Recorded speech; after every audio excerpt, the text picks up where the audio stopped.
दोस्तों बचपन में हम सभी का एक सपना होता है कि हम बस सारा दिन घर में बैठे रहें और बिना काम किए हर महीने खूब सारे पैसे हमारे बैंक अकाउंट में आते रहें।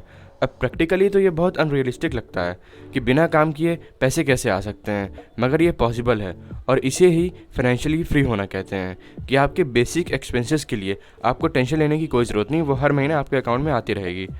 2000 के आसपास यूएस में एक कॉन्सेप्ट स्टार्ट हुआ जो कि आज पूरे वर्ल्ड में फेमस हो गया। वो है फायर, यानी financial independence and retire early. आजकल लोग फाइनेंशियल फ्रीडम की वैल्यू समझ रहे हैं और इसके लिए काम भी कर रहे हैं। तो हे गाइस, दिस इज़ बॉय के, और आज की इस वीडियो में मैं आपको कुछ ऐसे पॉइंट्स बताने वाला हूँ जिससे मैक्स टू मैक्स हम 7 सालों में ही फाइनेंशियली फ्री हो सकते हैं। So let's begin. Financially free होने के लिए हमें पैसिव इनकम का सोर्स बनाना होगा। देखिए, इनकम दो तरह की होती है, पहली एक्टिव इनकम और दूसरी पैसिव इनकम।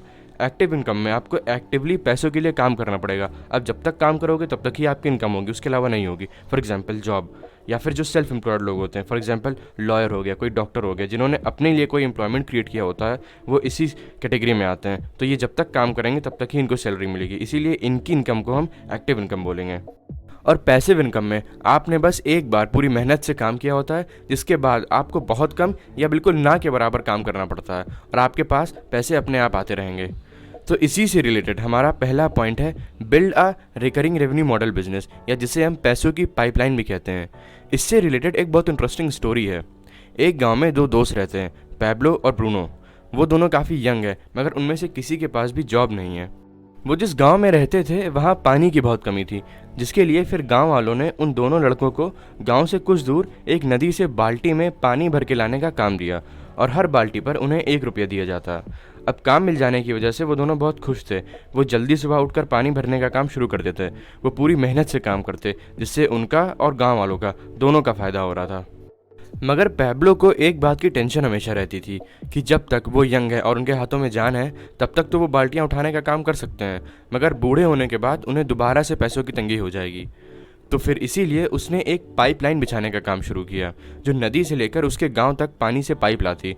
उसका आइडिया ये था कि एक बार जब पूरी पाइपलाइन बिछ जाएगी तब उसे बार बार बाल्टी से पानी लाने के बजाय सिर्फ उस पाइप की टोटी खोलनी होगी। वो सुबह जल्दी उठकर दोपहर तक बाल्टी लाने का काम करता, फिर शाम से देर रात तक पाइप्स बिछाने का काम करता। अब उसके इस तरह से काम करने पर ब्रूनो उस पर बहुत हंसता था।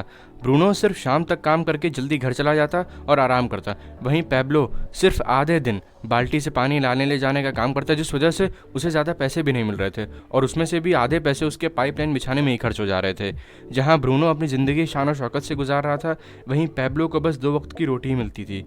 ऐसा अगले कई सालों तक चला, मगर जब पाइपलाइन बनकर तैयार हुई तब पैब्लो को बस टोटी खोलकर लोगों को पानी देना होता और अब वो बैठे बिठाए बिना काम किए पैसे कमा रहा था और वहीं उसका दोस्त आज भी बाल्टी से भर भर के पानी ला रहा था। और धीरे धीरे उसने ये पाइपलाइन पूरी दुनिया में बिछा दी और अब जब तक लोग पानी यूज़ करते रहेंगे तब तक पैब्लो का प्रॉफिट होता रहेगा। तो हम भी जब कोई बिज़नेस स्टार्ट करें या हम जब भी कोई स्टार्टअप करें, तो अगर स्टार्टिंग में नहीं तो एटलीस्ट बिज़नेस सेटल होने के बाद हमें उसका एक पार्ट रिकरिंग रेवेन्यू मॉडल पर शिफ्ट कर देना चाहिए। तो ये था हमारा फाइनेंशियल एजुकेशन की तरफ पहला कदम। एक बार जब हम पैसे की पाइपलाइन बना लें, उसके बाद हमें दूसरा स्टेप फॉलो करना है, जो है get rid of loans. Guys, loans inflation के साथ ऐड ऑन होकर हमारे ऊपर हैवी इम्पैक्ट डालते हैं जो हमें समझ में भी नहीं आता। देखिए, लोन्स दो तरह के होता है, गुड लोन्स और बैड लोन्स। गुड लोन्स वो जिनके एक तो इंटरेस्ट रेट बहुत कम होते हैं और जिन्हें हमने अपनी ग्रोथ के लिए लिया हो। फॉर एग्जांपल, हम अगर अपने बिजनेस का या अपने स्टार्टअप के लिए लोन ले रहे हैं तो इसमें कोई दिक्कत नहीं। रिलायंस, टाटा, इन्फोसिस, इन जैसी बड़ी बड़ी कंपनीज़ के ऊपर भी बहुत लोन होता है। तो क्या इनके फाइनेंशियल गाइड्स इन्हें लोन लेने से मना नहीं करते? जी नहीं, क्योंकि इन्हें पता है कि जितना भी ये लोन लेंगे उसका जो भी इंटरेस्ट होगा उससे ज़्यादा तो इन कंपनीज़ का प्रॉफिट हो जाएगा। इसीलिए बिजनेस के लिए लोन्स कई बार प्रॉफिटेबल होता है। हाँ, बस कंडीशन ये होनी चाहिए कि आप इंटरेस्ट से ज़्यादा प्रॉफिट कमा लो। और होम लोन भी एक गुड लोन ही होता है, क्योंकि आप हर महीने रेंट देकर किसी और की जेब भरो। इससे बेटर है कि आप उस रेंटल अमाउंट से थोड़ा ज़्यादा अपने खुद के घर का इंटरेस्ट भरो। और अगर इंडिया की बात करें तो इस time home loan interest rates जितने कम हैं उतने कम पहले कभी नहीं थे।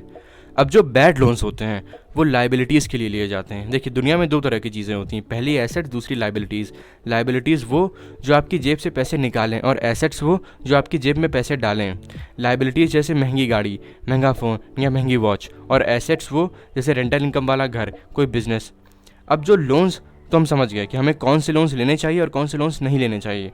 मगर अगर आप पर कोई लोन है तो उसे कैसे ख़त्म किया जाए?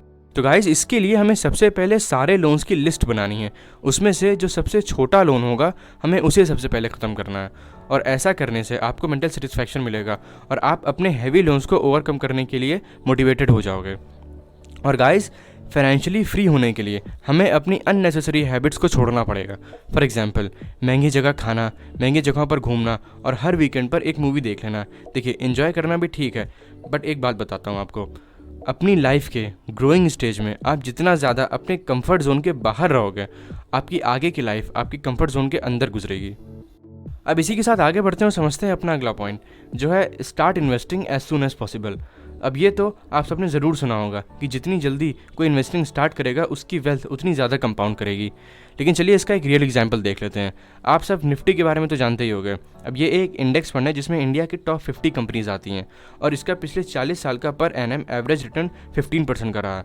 हाँ, किसी स्पेसिफिक साल में ये डाउन हो सकता है, जैसे 2008 का रिसेशन, 2020 स्टार्टिंग में, बट लॉन्ग टर्म में निफ्टी का 15% का ही रिटर्न है। मान लेते हैं 3 दोस्त हैं, श्याम, अब्दुल और रोहन। अब्दुल ने 20 साल की एज में 10,000 रुपये की निफ्टी में SIP करवा ली और हर साल 10% का इंक्रीज भी सेट करवा लिया अपनी इन्वेस्टमेंट में, क्योंकि टाइम के साथ साथ उसकी इनकम भी बढ़ेगी, जिसे वो कहीं और खर्च नहीं करना चाहता बल्कि इन्वेस्ट करना चाहता है। मतलब अगर पहले साल के हर महीने में उसने 10,000 रुपये इन्वेस्ट किए तो अगले साल वो 12,100 रुपये इन्वेस्ट करेगा और उसके और अगले साल में 13,310। ऐसे करते करते 40 साल तक उसने इन्वेस्ट किया। अब रोहन को इन्वेस्टिंग के बारे में 30 की उम्र में पता चला, तो इसीलिए उसने 30 की उम्र में अपनी SIP करवाई, मगर उसने 10,000 की नहीं बल्कि 15,000 की SIP करवाई, वही पर ईयर के 10% की इंक्रीज पर, और 30 साल तक, यानी उसने 60 की एज तक इन्वेस्ट किया। और जो उनका तीसरा दोस्त था श्याम, उसको इन्वेस्टिंग के बारे में 40 की उम्र में पता चला, मगर उसने 10,000 15,000 नहीं बल्कि हर महीने 20,000 डाले, क्योंकि उसने काफ़ी लेट शुरू किया था और वो भी 10% के पर ईयर के इंक्रीज पर। अब जब तीनों 60 के हो जाएंगे तो अब्दुल ने टोटल इन्वेस्ट किया होगा 5.31 करोड़, रोहन ने टोटल इन्वेस्ट किया होगा 2.96 करोड़ और श्याम ने 1.37 करोड़। और अब 60 की एज में जो उनकी इन्वेस्टमेंट की वैल्यू होगी वो श्याम की होगी 5.21 करोड़, रोहन की होगी 19 करोड़, अब्दुल की होगी 65 करोड़। अब हमारा चौथा पॉइंट है इंक्रीज योर इनकम। आपने कंपाउंडिंग और जल्दी इन्वेस्टमेंट स्टार्ट करने के फ़ायदे तो देख लिए, मगर जब आप अपना इन्वेस्टमेंट अमाउंट इंक्रीज़ करोगे तब आपका और ज़्यादा फ़ायदा होगा। जितना ज़्यादा आप इन्वेस्ट करोगे उतना ज़्यादा कंपाउंडिंग के पास आपके पैसे होंगे अपनी पावर को दिखाने के लिए। अब इनकम बढ़ाने के लिए आप अपना बिजनेस ग्रो कर सकते हो, या फिर अगर आप जॉब वाले हो और अगर आप जॉब कर रहे हो तो आप कोई ऐसा कोर्स कर लो जिससे आपकी सैलरी बढ़ जाए। फॉर एग्जाम्पल, अगर आप विप्रो में डेटाबेस इंजीनियर हो तो आप IoT सीख सकते हो, या फिर AI के एल्गोरिदम सीख सकते हो जिससे आपका प्रमोशन हो जाए और अल्टीमेटली आपकी सैलरी बढ़ जाए, फिर जिससे आप और ज़्यादा पैसे इन्वेस्ट कर सकते हो। That means compounded learning will give you compounded earning. तो गाइज़, आज के लिए बस इतना ही। वीडियो अच्छी लगी हो तो लाइक करें, वीडियो अच्छी ना लगी हो तो डिसलाइक करें, और आप आने वाले टाइम में जिस भी टॉपिक पर वीडियो चाहते हो वो हमें कमेंट बॉक्स में बता सकते हैं। हम उस पर अपनी वीडियो ज़रूर बनाएंगे। Thank you.